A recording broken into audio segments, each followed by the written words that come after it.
Kapag handa ang Pinoy kagaya ng birthday, Pasko, Bagong Taon, isa sa hindi mawawala ang Filipino-style spaghetti.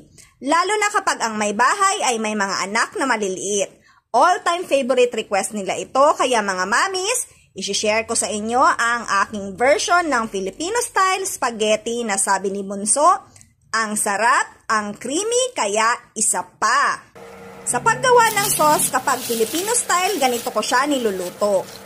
Kaunting mantika, lutuin muna natin ang hiniwang red hot dogs. Same mantika, binawasan ko lang ng kaunti. Ilagay ang giniling, pamintang durog, at pork cube. Lutuin muna natin ang karne. Haluin hanggang sa maluto ito at ilagay na ang bawang at sibuyas.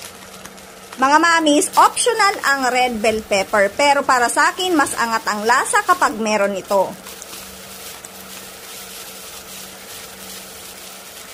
Isunod ang Filipino-style spaghetti sauce.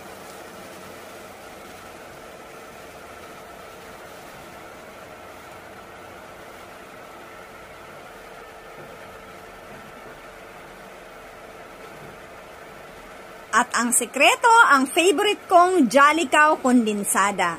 Dahil affordable pero creamy, malapot at hindi malabnaw. At dahil Filipino-style spaghetti ito, dapat matamis ang ating recipe. Pero dapat creamy pa din.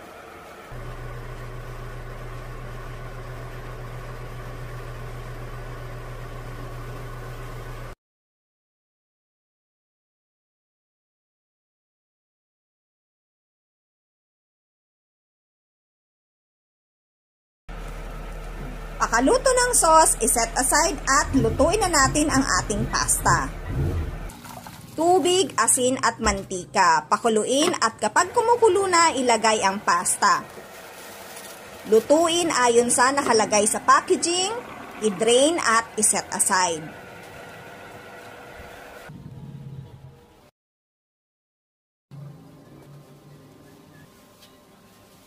At mga mamis, eto na ang ating Filipino-style spaghetti na pina-level up at pina-creamy sarap with Jollicow kondensada. Sabi nga ni Bunso, ang sarap, ang creamy, kaya isa pa.